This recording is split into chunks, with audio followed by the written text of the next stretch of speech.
This video, what we're going to do is take a short digression and talk about arbitrary unions and intersections of sets, right? And this is language that we will actually require going forward, so I thought I'd just introduce this ahead of time.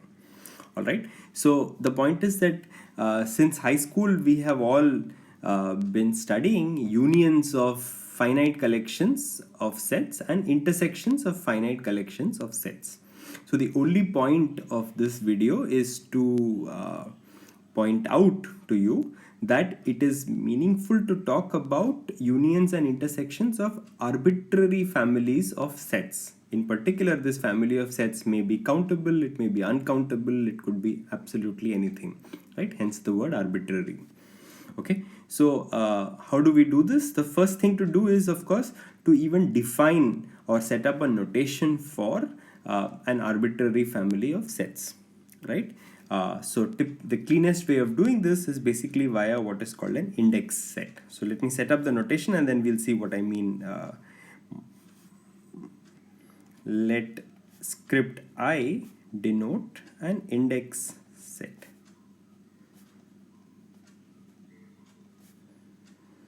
Right? What does one mean by that? It means that elements I, let's say for I in I, set AI is of interest.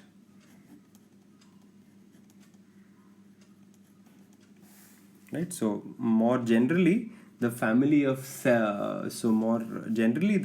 family of sets we are interested in is the following.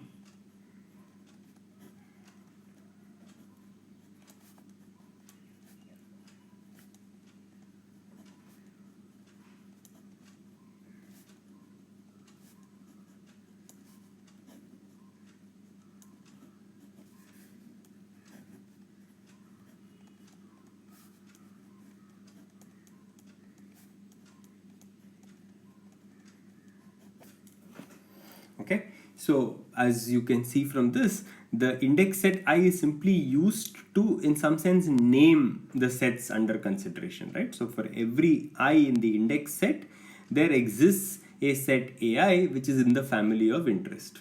Okay, so in particular, the thing to notice that this index set could be finite, it could be countable, it could be even uncountable.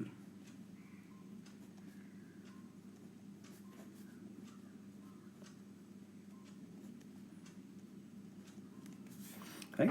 And the moral of the video currently is that it is meaningful to talk about the union and intersection of this arbitrary family of sets, right? Specifically, the union of this family of sets is defined as follows. Union over I belonging to this index set script I, AI. Okay, and how do I define this union? It's basically composed of all elements which belong to at least one of the AIs.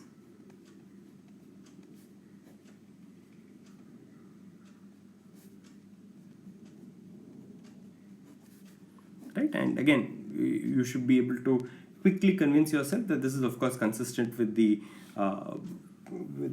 notion of union that one might be familiar with in the context of finite sets, right? The point here is simply that there is a straightforward generalization of that to arbitrary families of sets. So it's meaningful to talk about the union of an arbitrary family of sets.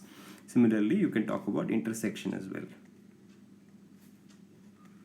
Right? So the intersection of this family is composed of those elements that in fact belong to all of the AIs.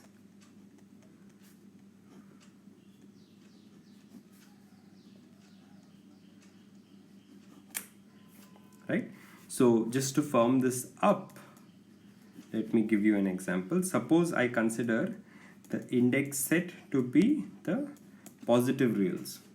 Okay, so this is clearly an uncountable index set, and for, let's say, some positive real number y, I define the set AY as the open interval from -y to y. Okay, so in this case, it's easy to see that intersection over y belonging to my index set of AY, which is the intersection of this uncountable collection of sets, is in fact going to be the singleton composed of 0. Okay, similarly, if you look at the union of this same collection of sets, this is in fact the entire real line. Okay, so if you are comfortable with this, this is all we need to know, right? We need to understand that unions and intersections are well defined for arbitrary families of sets, right? Because later we will talk about an arbitrary union of open sets or an arbitrary intersection of closed sets and so on. Okay, so before I conclude, I'm going to give you a few properties associated with unions and intersections, which are simply generalizations of properties that you have most likely encountered before, right? So I'm not going to prove these. These are just going to be easy exercises. Okay, so properties. Okay, so the first of these is as follows. I have some arbitrary intersection, right, and the union of that with some other set B. Okay, so whenever you have this, it turns out that you can in fact also write this as the intersection of each of the AI's union B. Okay, so the intersection when unioned with B is the same as the intersection of each of the AI's unioned with B, right? That is the wordy description of this. Similarly, you can do this with unions as well. So you have union of these AI's intersected with B, and that is in fact the same as the union of AI intersection B. Okay, so specifically if your index set contains only 2 elements, I'm assuming that these are kind of set properties that you have actually seen from high school. All this is saying is that the properties actually enjoy easy generalizations to arbitrary unions and arbitrary intersections, right? Finally, there are 2 more properties that I will state, which is to do with the complement of these arbitrary unions and intersections. So in particular, if you take the union of AI's, the complement of that is in fact the same as the intersection of AI complement. Similarly, if you look at the intersection of this family of sets and take the complement of that is exactly the same as the union of AI complement, right? And again, you should be familiar with these. These are essentially what you call De Morgan's laws, right? Except that, well, all we are doing is stating that De Morgan's laws are perhaps first taught to us in the context of 2 sets or some finite collection of sets. The point here is simply that they generalize readily to arbitrary unions and intersections. Okay, so these are all easy exercises. Right, I'm only stating them to again firm up the notation that we have set up in terms of unions and intersections using these index sets. And to prove all of these properties, what you would the typical method would be as follows, right? To show that some set A is the same as another set B. Each of my 4 questions is of that kind, right? Some set on the left hand side is equal to some other set on the right hand side.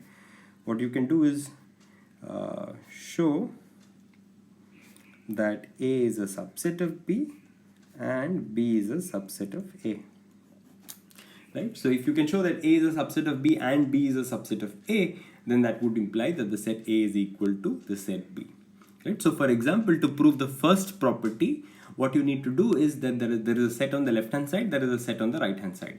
How do you prove that the left hand side set is contained in the right hand side set? you will prove that if an element belongs to the left hand side set, it must also belong to the right hand side set. Right? Then you prove that if an element belongs to the right hand side set, it must also belong to the left hand side set. And once you have proved both of these assertions, you know that these two sets are in fact identical. Right? So that is how one would go about proving all of these four properties. Okay, so I'll stop here and we will now apply this machinery when we talk about open and closed sets in metric spaces.